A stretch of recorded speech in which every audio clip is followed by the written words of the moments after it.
Alright, Itty here, once again for the third and fourth time trying to do this video, all things going wrong. But anyways, we're going to get through this. What we are doing today is we are in the Blackhawk, and I'm just going to use this as a quick demo. I'll show you another helicopter, how easy it is. I've got pretty much the Apache, the Kiowa, the Blackhawk, and the Chinook all tuned into these type of settings, and it makes every bit of difference for you to be able to taxi and fly and also land very safely without going into a vertical ring state, which happens to me. It used to happen before I figured this out. Now it never happens. So anyways, what we're looking at is we're looking at the curves for the actual collective. Okay, so I actually have, because I don't actually have the full collective stick, I use this as when I go like this, that's more collective, more torque, and that's where it's going to be the afterburner detent. So that's actually the stopping point. So what I discovered when I was flying, and I just kept this at a full range of motion, when I would get into a vertical ring state, it didn't matter how much power I put on it or backed off or did what I did, I just would fall like a damn stone, because the difference between here and here was like just dropping like a stone, and I did not like that. So what I ended up doing is I set the saturation to pull that down as a limitator of how much I could actually go into the actual collective. And also keep in mind, I did make this a slider, so you make sure that you do a slider, and we're doing a negative curvature. So I have this at -55, and then saturation is at 74 for these particular things. So what I'm going to do is I'm going to show you, and I apologize I'm having to use a phone to do this, but you can see that the OBS Studio is only going to catch a little bit of the screen. The stuff that I want to catch is actually right there. So where the collective is right here when it's off, okay? So I'm pushing the collective all the way through. It's doing almost nothing. You can see it's not really giving it more of a collective. Look at the band from here to here is like nothing. There's no torque being added. It's only starting to get to right about here. But right where the afterburner detent, this is actually the area we call it like 60% torque on this particular aircraft. Kiowa is a little bit different. Obviously the Chinook is an extremely powerful machine, so you barely need any power to get that thing off the ground. But for the Blackhawk, it's kind of a medium. But this right here, right when it hits the afterburner detent, where it sticks, you can't push it any further until you really give it some pressure, that's when it starts to catch air on the blades, and it starts to move the plane up. So that is the perfect butter zone for me to actually just feather that little by little. And when I push it over, you know, the detent, I can get, you know, as much collective as I want, much torque as I want, and speed the aircraft up. But if I want to just hover, like right there, I can keep it right there and just feather that and just let it sit against the afterburner detent. You have to tweak these settings. They're not going to be identical. But for the most part, if you put it into slider mode, curvature, like say -55, and then put the saturation at 74, start there and then go back and forth with the curvature until you get it to land. So what we're going to do, I'm going to stop this, hit OK, and just go back into the aircraft, and I'll just show you. Alright, so watch what happens. I've got the collective completely off, and the torque's at 27. And I'm going to start bringing this up very slowly. It's almost not doing anything. See, it's like just 32%, and it's 34%, and it's moving back, but if I hold back on the stick, I can keep us from moving forward. And look at this. It's like almost all the way up, and it's only 45% torque, so we're not going anywhere. So as soon as I put it, now we see that we're starting to lift up off the ground. We're 52% torque. Now again, I am literally floating right now. I'm hovering and I'm floating. Just a couple of feet, and I can pull this just a little bit off, but I'm barely feathering this at this point. But when you see somebody being able to hover like this clean, it's so easy to hover taxi, go around the aircraft. I can sit there and get in front of this this truck, super easy, and I can just circle them. This is something that you would think is you got to be a very experienced pilot to be able to do this, but let me tell you something. Once you set your curves like this, I mean, you can just dance with these helicopters. I can do this with every helicopter now. It's just the curves. I could not come close to being this good at flying a helicopter without doing this trick with this. So again, I can pull back on the stick, stop my lateral motion and all that kind of stuff, and I can just put myself anywhere I want. Push a little bit forward, come down, land it right on the line. Go back and drop it down. Perfect landing. That's it. It's the easiest thing in the world. It's really that simple. I cannot tell you how useful this is going to be for you. So again, I'll show you how I can get up pretty quick. Still, just there you go. No problem. Get away around. Let me go land over there. So you can see I can get my torque right out to 100 real quick. And I'll do a J-turn over the top of this bird here so we can slow down real quick.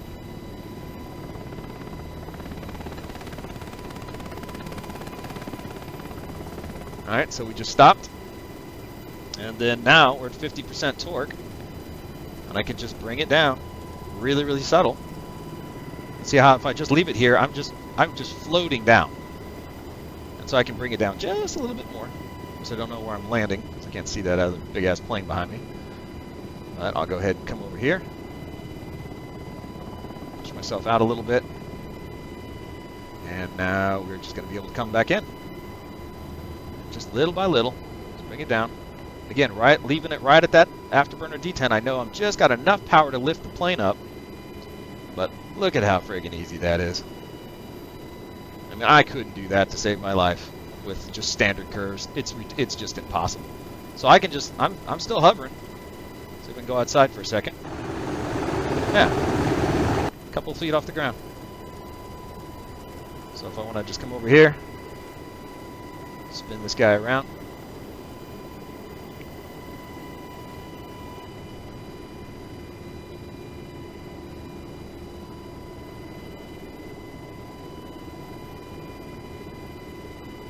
There we go. Like a butterfly. Just like that. And if I want, I can put a little bit of collective on there and just push the, you know, the stick forward, and I can just taxi around on the ground. Very, very simple. You don't have to have a lot of stuff, but you know, just bolts right up. But this is as easy as it gets to fly these things. So that's the curve setting for the Blackhawk. You don't have to really do that much. You know, your curves, you can just figure out what you want to do with the curves of your cyclic. That's up to you. How you like, how much more. Again, I've got the Ava base with the Thrustmaster Warthog A10. It's basically the same thing as the F-16. But you can see, like I said, I mean, it just makes landing, taxiing, anything that you want to do with this thing so friggin' easy. It's like driving a Lincoln Town Car at this point. It's not complicated. And that's it. So let me jump in the Kiowa real quick, and we'll show you similar, because Kiowa kind of feels like it's a nimble bird, but at the same time, it can be a pretty frustrating thing to fly because it is a totally different experience. The Blackhawk, I think, is got to be one of the, I'd say, easier. Let's see what we got. Free flight. Yeah, let's just do a free flight. Okay, so now we're looking at the curves for the axis commands for the Kiowa settings. So these are not exactly the same. So you can take my settings and do with them what you want. Again, your throttle may be totally different, and your afterburner detent may be in a different location, just depending if you have a Verbal or if you have the Thrustmaster Warthog. They are different, so you got to kind of tune them. But if you spend a few minutes just doing that, but just get a good start. I know this seems extreme, but you can see this is a different helicopter completely, so it's going to fly differently. So I've got the saturation at 80, not 74, and then I got a curvature of -47 instead of -55. So that's what this one particularly looks like, and let's see what I can do with this sucker. Go ahead and just see, this torque is really not going to pull until about 60. It's at 63, it wants to move, but put it right at the detent, right there. And it just starts to come off the ground. Not doing very much. I'm probably hovering, but I'm too close to the ground to, yeah, but I'm right there at that hover moment. So all I have to do is just push it just a tiny bit more. 74. But look at this. I got to be inches off the ground at this point. You don't think it's hard to land at that point. I mean, if I had wheels, I'd be scraping them. But if I want to put just a little bit more on here, and look at how easy I'm able to manipulate this. I know it's a little squirrely right now, because it is a squirrely little light bird. And I'm kind of getting used to it all over again. But if you're able to circle around something like this and not lose it, that's a pretty amazing thing to be able to do in any helicopter. And then just be able to straighten out. go fly around, do your thing. But if I want to come back,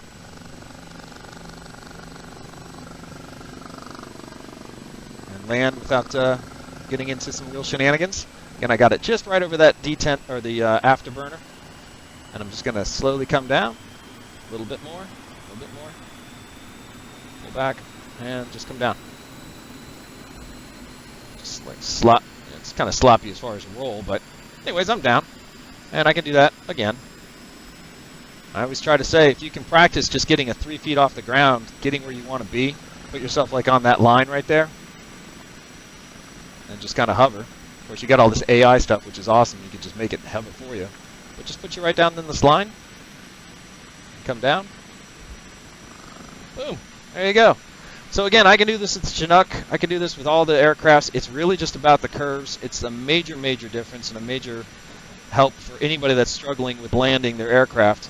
Yeah, if you have any questions and comments, I'll help you out with some of the tuning curves. And the more I get the patches and all that kind of stuff, I'll kind of update them and get them. But yeah, again, it's really not going to be. It's a starting point for you. It's not a be-all, end-all because again, your collective is going to be different. Your afterburner D10, if you have one or not. And that's really the kind of the trick. If you have the Thrustmaster Warthog and you don't have that 3D printed eBay part that you can put in there, it's going to be a little bit difficult because there is no stopping point for the D10. So just be aware that's what's going to be one of the things that you actually need to have. But yep, now I'm a Helos pilot. I was going to say. All right, so this one's pretty extreme. Look at this. That's what I was saying. The curvature on this is 90, negative 90. The reason for that is because this is a powerful bird. It's got 10,000 horsepower, so I mean it'll pick some shit up. But the curvature is about 71, which is pretty average. But let's see what it flies like. So you can definitely see the extreme nature of how much difference each aircraft will have. So it's already wanting to go somewhere, just with the little bit I've got. But now I've got it right there at the afterburner detent. Now it's coming up just nicely. I just pull off and just feather it, and now I can hover taxi. Piece of cake. So if you need to get anywhere you need to go, say hi to these guys, just chill in front of them. But it's almost not fair now. I mean, if I would have known this when I first started flying Helos, I would have been much better at them than I am today. But I mean, if you can barely move and stay this calm, this is what it used to feel like. It used to be like I'd come up like this, and I'd have to come off like this. Then I get really squirrely, and I was always doing this essentially with my hands. The collective was just, bananas. But now, as long as I got my afterburner detent, I can just relax it, pull back here, stop that, and then I can just start my descent. See how calm I come down. I can basically place it anywhere I want. A lot of people think that this is a little bit easy to fly, and some people think it's very difficult to fly, but I guarantee you it's just how you got your curve set.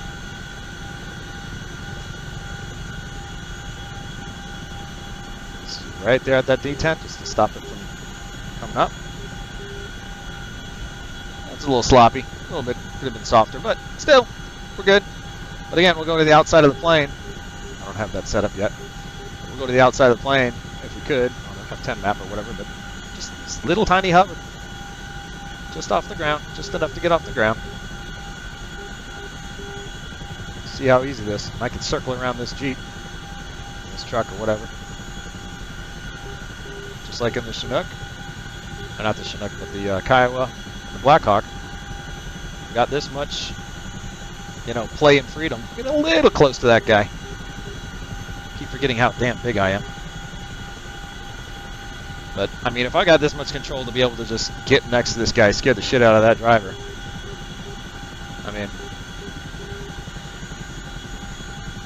some pretty cool taxiing methods right there. And if you can do all that, I mean, you can land on any pads, you can land on any areas. Very, very easy. It sets you up for not just the hover taxi, but I mean, you can just kind of follow these streets. Almost like a little flight plan. And anybody sees you like on a server doing this kind of stuff, they're gonna be like, dude, that guy knows how to fly. We're just gonna line up here. Slow down a bit and drop it down. Go. And forgot, don't want to push it forward too much. And that's it. I hope you guys enjoyed it. Like and subscribe if you care. And if you guys have any questions, let me know. Have a good one.